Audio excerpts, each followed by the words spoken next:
Kinabukasan ay maaga silang nagbiyahe patungo ng Batangas. Hindi pa sumisikat ang araw at kasalukuyang natutulog pa noon si Noah. Parehong hinalikan ng mag-asawa ang kanilang anak na binuntahan pa sa kanyang silid bago tuluyan silang umalis. Nagbook ng presidential suite si Caroline sa isang 5-star hotel sa lugar ayon sa utos ni Kenji. Nasa top floor iyon na nasabing hotel. Pagkatapos ditong mag-check-in, nagpaalam si Kenji kay Britney na pupunta na muna sa branch ng kanyang company sa lugar na yon. Dito lang ako? Tanong ni Britney habang nakaupo sa gilid ng kama at pinagmamasdan si Kenji. Nagpalit si Kenji ng damit na suot sa formal suit at nakisuyo kay Britney na suotan siya ng necktie. Sinunod naman yun agad ni Britney. Masuyo niyang isinuot sa asawa ang necktie. Bilang reward, hinalikan siya nito. Mamayang gabi pa ang banquet. Pwede kang lumabas upang maglakad-lakad basta wag mong kakalimutang magsama ng ilang bodyguard para na rin sa iyong kaligtasan.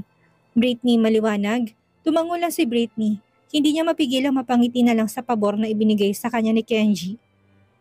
Marahil dahil masunurin siya kung kaya naman binibigyan siya nito ng kalayaan ngayon.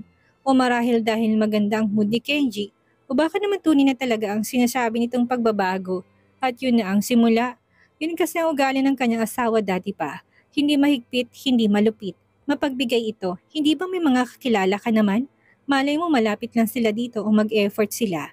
Bakit hindi mo sila i-contact para makita-kita naman kayo? Maging abala ka habang wala ako para hindi ka mainip. Pwede rin namang i-pamper mo sarili mo. May malapit na mall dito. Magpamassage ka, magpa-spa ka. Sige, baka gawin ko huling suggestion mo. Wala naman akong maalalang mga kaibigan ko dito. Natigilan si Kenji nang bigla niyang maisip ang kaisa-isang kaibigan ni Britney na kilala niya. Si Andre. Talaga bang hayaan mo kung lumabas at gumala? Hindi ka ba natatakot na bigla akong tumakas? Bakit ka naman tatakas? Meron kang bodyguard. Saka kahit saan ka pumunta, maghahanap pa rin naman sila. Kaya naman wala akong dapat na ikabahala. Makahulog ang sagot ni Kenji sa asawa niya. Natameme na doon si Britney. Malambing na siyang niyakap ni Kenji. Tama nga naman ang sinabi nito. Isa pa, wala namang dahilan din para gawin mo yon, hindi ba? Nasa simula na tayo ng ating pagbabagong buhay. Hindi na rin naman ako maghigpit at malupit kaya wala kang nakikitang dahilan para gawin mo to. Hinalikan pa ni Kenji ang noon ni Britney na natiling tahimik pa rin na tinitinan lang ang mukha ni Kenji. Just enjoy yourself. Habang wala ako, okay? Huwag mo tipirin ang sarili mo. Gamitin mo yung card na binigay ko sa'yo. Pwede kang mamili ng mga damit o gamit ni Noah para dalhin natin pabalik bilang pasalubong sa kanya. Kumain ka rin ng magugustuhan mong pagkain doon. Bahala ka na. Maliwanag? Tumango lang si Britney. Ilang segundong halik sa labi ang ginawa ni Kenji bago siya tuluyang iniwan sa loob ng suite. Pagkaalis ni Kenji, nahiga lang si Britney sa kama. Wala siyang planong lumabas. Dumapa siya sa kama at tiningnan ang CCTV sa kanyang cellphone na nilagay ni Kenji habang nasa biyahe sila. Gising na si Noah. Naglalaro na ito doon. Parang pelikulang walang sawang pinanood lang ni Britney ang kanyang anak hanggang sa paliguan niyon ng kanyang yaya. Hindi pa nakontento doon ng babae at tinawagan niya pa si Manang Elsa. Masayang nakipag-video call siya sa matanda. Kamusta ka dyan, iha? Ayos ka lang ba? Oho, Manang Elsa, nandito lang ako sa suite. Pumunta si Kenji sa branch ng company para sa meeting. Hindi kanya pinayagang lumabas? No, pinapalabas niya nga ako kaso wala naman akong alam na ibang pupuntahan. Sa tingin mo, Manang Elsa, magbabago na talaga si Kenji gaya na pangako niya sa akin? Hingi niya ng opinyon sa matandang nakasama nila. Gusto niya lang na may makausap ng mga sandaling iyon. Sa palagay niyo po, Manang Elsa, siguro Madam Britney, kung hindi na siya ganun dati kahigpit sa'yo, malamang totoong natauhan na siya. Gusto ko maniwala pero may agam-agam pa rin naman ako. Pero kung minsan naramdaman ko naman na sincere siya, marahil kaya ako ganito ay nang dahil sa mga karanasan ko sa piling niya. Daw ang lahat naman ay pwedeng magbago, hindi ba? Mahal naman niya ako dati, totoong mahal niya. Ani ang bumangon na sa kanyang pagkakahiga. Ganun pa man, willing akong pagbigyan siya, Manang Elsa. Tama yan, para na lang din sa kapakanan ng inyong anak na si Noah. Malapad na napangiti doon si Britney. Tumayo na. Naisip niyang pumunta na lang siya ng mall para mamili. Lalabas ka, madam? Pupunta ako sa mall. Pinayagan naman ako ni Kenjing magtungo doon. Bibilan ko si Noah ng mga damit, saka kung may magugustuhan akong bilhin. Sige po, Madam Britney. Mag-iingat kayo dahil bagong lugar yung kinaroroonan niyo. Baka mawala ka. Huwag kang mag-alala, Manang Elsa. May bodyguard ako, saka kahit mawala ako, mahanap ako ni Kenji. Tumawa na lang doon ang matanda bilang tugon sa kanya. Salamat, Manang Elsa. Pakisabi sa yaya, pakibantay mabuti si Noah. At baka mahulog sa hagdan. Ang likod pa naman ng batang yan, baka hindi niya mapansin. Naku, wag naman sana. Tumango lang ang matanda at sa kapagak na natawa na. Namatay ang tawag. Nagpalit na ng kanyang damit si Britney. Napapansin ni Britney ang bodyguard niya kahit na malayong agwat nito sa kanya. Wala naman siyang pakialam doon. Mabagal lang siya naglalakad sa loob ng mall. Tumitingin-tingin sa mga nadadaanang shop ng mga damit pang bata. Nagtitingin-tingin kung may babagay ba sa kanyang supling. Britney? Joanna? Napalingon na si Britney nang marinig ang pamilyar na boses. Isa yun sa kanyang mga naging professor noon. Ikaw nga, kamusta ka na?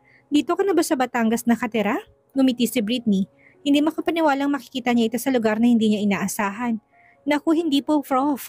Pumunta lang kami dito dahil may meeting na pupuntahan dito ang asawa ko. Asawa? Nag-asawa ka na? Natutup niyang bibig, hindi nga pala alam sa school nila noon na kasal siya at may asawa na. Opo, may anak na rin kaming isa. Gets ko na. Kaya ka siguro biglang nawala noon sa school. Halika, samahan mo ko uminom ng kape. Paniguradong mahaba-habang kwentuhan ang gagawin natin. Sayang ang talent mo ha. Ang galing mo magpinta. Bakit hindi mo tuloy? Sayang naman kung hindi mo may papakinabangan. Nagpahila sa kanya si Britney. Wala naman siyang ibang choice doon lalo at hawak na nito ang kanyang isang braso. Napag-usapan nilang una ang tungkol sa naging kasal niya. Naghabi siya ng kwentong na malagi sila sa Paris after ng kasal. Doon na rin siya nanganak at kakabalik lang nila ng bansa. Paniwalang-paniwala naman doon ng professor. Siyempre wala namang dahilan para hindi siya nito paniwalaan kung saan-saan pa nadako ang usapan nilang dalawa. Siya nga pala, sinong naging asawa mo iha? I am sure napakabigati noon dahil tumira kayo sa Paris. Alanganin nagangat si Britney ng mata. Hindi niya alam kung pwede bang sabihin ang pangalan nito sa kanya. Sa huli pinili pa rin niyang banggitin. Isinama na nga siya ni Kenji sa banquet upang ipakilala mamaya sa mga kasosyo. Hindi naman siguro kalabisan kung sasabihin niya sa kanyang professor ang pangalan ng asawa. Sa katotoo namang asawa niya ito. Si Kenji Barrowell po, Prof. Natutup na ng professor ang kanyang bibig pagkarinig pa lang ng pangalan ng lalaking asawa ng kanyang dating estudyante. Bakit hindi siya magugulat? Kilalang kilala ang lalaking ito sa bansa. Ang pinagtataka lang niya, hindi naman na-announce na lalaki na may asawa na pala siya. Ganun pa man ay naisip nitong baka confidential ang bagay na yon dahil na rin sa estado ng kanilang pamumuhay sa bansa. Mayaman, hinahangaan ng marami kaya nakatago. Talaga, kung ganun ay ang swerte mo naman sa kanya. Maligaya pa nitong turan na lalong lumapad ang ngiti doon. Naikiling ni Britney ang kanyang ulo, hindi niya alam kung swerte bang matatawag yun umalas. Ganun pa man hindi na siya nagkomento at marahang tumangon na lang ang ulo. Hindi rin sila nagtagal na professor na magkausap. Agad din to nagpaalam dahil may nilakad lang daw ito sa lugar kung kaya naman siya naroon ngayon. Hindi na rin siya pinigilan ni Britney na panay ng sulyap sa kanyang pambisig na orasan. Hindi siya pwedeng magtagal sa labas dahil maghahanda pa siya ng kanyang sarili sa magaganap na banquet. Mamaya na kanilang pupuntahan ni Kenji. Gusto niyang maging maganda at presentable ang itsura para hindi naman mapahiya ang asawa kapag pinakilala na siya. Sige ha, Joanna. Hanggang sa muli. Sige po, ingat kayo, Prof. Muling nagpatuloy si Britney sa kanyang pamamasyal sa mall. Muling naging visible sa paningin ni Britney ang bodyguard niya. Pumasok siya sa department store upang maghanap ng mga damit na babagay sa kanyang anak. Natigilan sa paghakbang si Britney ng isang pamilyar na bulto ang naman ang katawan ng kanyang nasilayan. Kagaya ng professor, hindi niya inasang makikita ito doon. Ang layo ng Cavite sa Batangas kaya naman sinong hindi magtataka doon. Si Andre lang naman ang nakita niya, ang dating kaibigan na nagbigay na sobrang trauma sa kanya. Natigil na sa paghakbang ang mga paa ni Britney. Hindi niya alam kung magpapatuloy pa ba siya o titigil at iikot para iwasan na sila.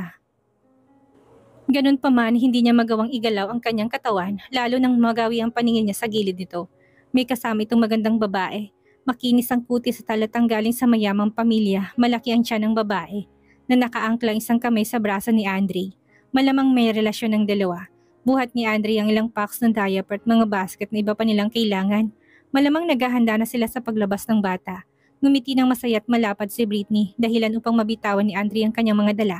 Bumagsak yun sa loob ng basket ng trolley na kaharap nila.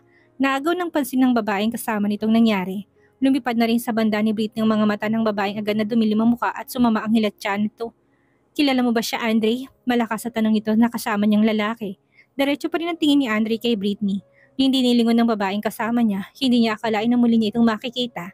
Akala niya labis siyang pinahirapan ni Kenji at marahil matagal nitong may kapansanan. Hindi niya akalain na balang araw ay makikita pa pala silang dalawa ng babae. Siya ay maganda pa rin. Kahit na siya ay nakasuot ng marangal na damit, mahirap pa rin itago ang kanyang mga kahinaan sa katawan. May konting halumigmig na sa mga mata niya si Andre. Pinulot niya mga gamit na nahulog at tinilayo ang lagay ng basket. Nilingon na ang kanyang asawang kasama at kapag dakay matamis na kanyang ngumiti, umiling ng ulo nito. Hindi ko siya kilala. Inalalayan niyang asawa at dinaanan lang nila si Britney na pinoproseso pang utak ang kanyang mga narinig na sinabi nito. Naisip ng babae na baka nagtatampo lang si Andre sa kanya dahil mula noon inawalan na sila ng communication. Maganda ng buhay ni Andre ngayon. Tinanggap niya at kinuha niya ang cheque ni Mrs. Althea Salmeda na inoffer sa kanya upang makabili siya ng sarili niyang bahay. Hindi lang yon, sinagot din itong pagpapagaling ng kanyang kamay na napinsala noon ni Kenji hanggang sa nagkaroon na siya ng asawa at ngayon ay magkaroon na rin ng anak. Hindi na kailangan ni Andre na balikan pang nakaraan kung saan gustong-gusto niya si Joanna. Huli ng lahat, kapwa may sarili silang pamilya at yun na dapat ang top priority nila. Isa pa, kung noon nga ay hindi siya nito nagustuhan, ano pa kaya ngayon? Ilalagay na naman niya ba ang isang paa sa hukay? Hindi lang yon, may asawa at anak na siya, madadami kung kaya naman dapat na talaga niyang itigil ang kahibangan niya. Sure ka, hindi mo siya kilala? Bakit ganun siya kung makatingin sa'yo? Parang kilala ka niya, Andre. Hindi na lang umimik si Andre. Gusto na niyang makaalis sa lugar na yon. Pakiramdam niya ibanta si Britney sa buhay niya. Sa buhay nilang mag-asawa at pati ang kanilang anak na hindi pa man nasisilayan ng mundo. Sigurado siyang nasa paligid lang nito ang halimaw nitong asawa. Hindi siya nito hayaang magpalaboy-laboy doon ng mag-isa. Mahina siya't hindi niya makakayang protektahan ditong kanyang asawang kasama, kaya mabuting umiwas na lang. Baka may kamukha lang akong kakilala niya. Ikaw naman malay natin, hindi ba? Kumbisi pa ni Andre sa kanya. Nang marinig yun na hindi naman siya, sinubukang harangin at tawagin ni Britney. Okay ng lalaki ngayon. Nang makita niyang sitwasyon nito, hindi niya mapigilang makahinga ng maluwag. Ibig sabihin okay ng kaibigan. Masaya ako para sa iyo, Andre. Mahinang usal ni Britney na tanging sarili lang naman ang nakakarinig doon. Ilang minuto pang napatanga si Britney sa kanyang kinatatayuan. Umikot na siya upang sundan ng tingin si Andre at ang asawa nitong kasama ng ilang beses pa siyang nilingon. Marahil ay dahil yun sa naging reaksyon niya kanina, hindi pa rin nawawalang kanyang mga ngiti sa labi. Naisip niyang sayang, kung gaya lang sila ng dati ni Andre ay nais niya maging kaibigan ng asawa nito. Makapagpalagayan ng loob ng gaya na kung gaano kagana ang loob niya sa dati niyang kaklase. Subalit iba na ito ngayon. Hindi bale, ang mahalaga ay masaya siya. Nagpatuloy si Britney sa kanyang paglilibot. Hindi nagtagal at nakabili siya ng mga damit na alam niyang kailangan ng kanilang anak. Lingit sa kanyang kaalaman na kanina pa siya pinagmamasdan ni Kenji mula sa malayo. Hindi nito nakitang muling pagtatagpo nila ni Andre. Ngunit nabanggit niya ng bodyguard at nakuha ng panang video. Wala sa sariling napangiti si Kenji na mapanood yun at hindi nagkaroon ng dalawang dating magkaibigan na interaction. Mabuti naman at alam na lalaki yun kung saan niya inilalagay ang kanyang sarili. Ang babaeng naging asawa ni Andre ay mula sa isang middle class na pamilya. Lingid pa rin sa kaalaman ni Britney na malaking perang ginugol ni Kenji doon para maging asawa at magkaroon ng interaction ng babae kay Andre. Sa makatuwid setup ang nangyari, planado ni Kenji ang lahat ng bagay na yun na maging si Andre ay walang kaalam-alam. Ginawa niyang bagay na yon para tuluyan na nito makalimutan ng kanyang asawa. Kung tutuusin nga ay ginawa niya pa ito ng malaking pabor. Binigyan niya nito na makakasama sa buhay, hindi lang yon dahil malapit na rin silang magkaroon ng anak. Britney, napalingon ng babae na marinig ang malakas na pagtawag sa kanya ng asawa. Kenji, napawi ang kanyang mga ngiti habang naiisip si Andre. Kinakabahan siya na baka nakita ito ng asawa at baka kung ano pa ang iisipin. Ganun pa man hindi niya ipinahalatang natatakot siya at may ibang nangyari kanina. Hindi dapat makaabot yun sa asawa. Anong ginagawa mo dito? Akala ko'y may meeting kang pupuntahan. Tapos na? Magaang tumango ang ulo ni Kenji matapos na umakbay sa kanya. Pinalagay ni Britney ang loob. Kung nakita nito si Kenji, malamang galit na ito agad sa kanya. Nagwawala na to. Oo, tapos na. Halika, samahan mo akong kumain. Nagugutom na ako. Maso yung giya ni Kenji sa katawan ni Britney. Nagpahila naman si Britney sa kanya. Sakto yon. Medyo nakaramdam na rin siya ng gutom. Saan tayo kakain? Masiglang tanong ni Britney, pinalis ng mga pag-alala sa isipan. Saan mo ba gusto? Kahit saan naman ayos lang sa akin. Napagkasunduan ng mag-asawa na sa isang pizza shop, sila kumain bigla kasing nag-crave. Si Britney sa pepperoni flavor nito at dahil good mood si Kenji, ibinigay niyang gusto ng asawa at sinunod ang suggestion. Habang naghihintay na kanilang order ay masuyang hinawakan ni Kenji ang dalawang kamay ni Britney na nakaupo sa tapat niya. Isang masaya at totoong ngiti ang binigay niya dito habang matamang nakatingin sa mukha ng asawa.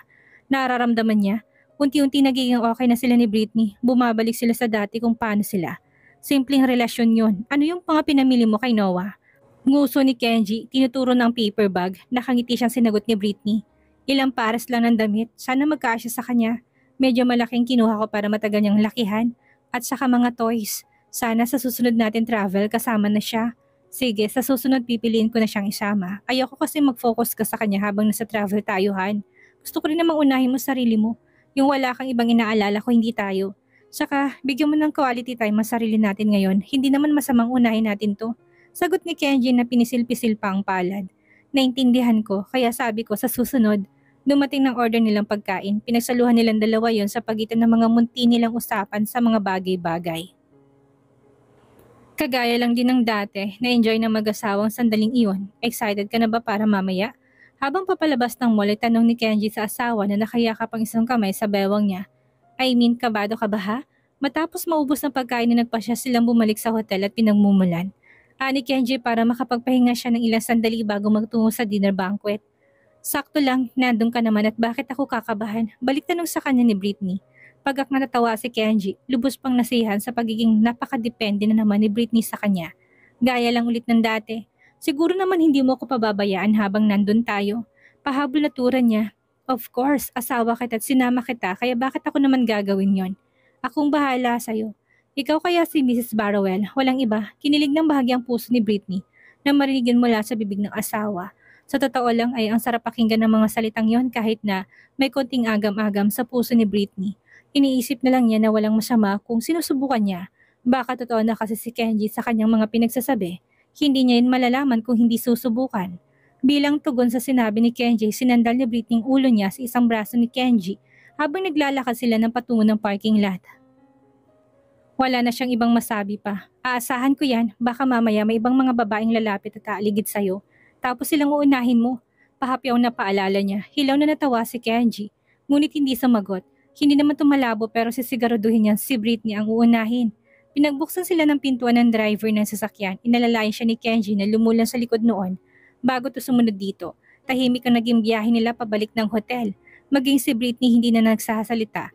Sa sobrang palagay niya ng loob, naidlip siya habang nakapatong ang ulo sa balikat ng asawa na marahing nahaplos naman ang ulo niya. Gising na, nandito na tayo. Pukaw ni Kenji. Ano kayong mangyayari sa pupuntang event ni Kenji at ni Britney? Tuloy-tuloy na kaya ang pagbabago ni Kenji o panandali ang saya lang ito para kay Britney? Yan ang ating aalamin sa susunod nating kabanata.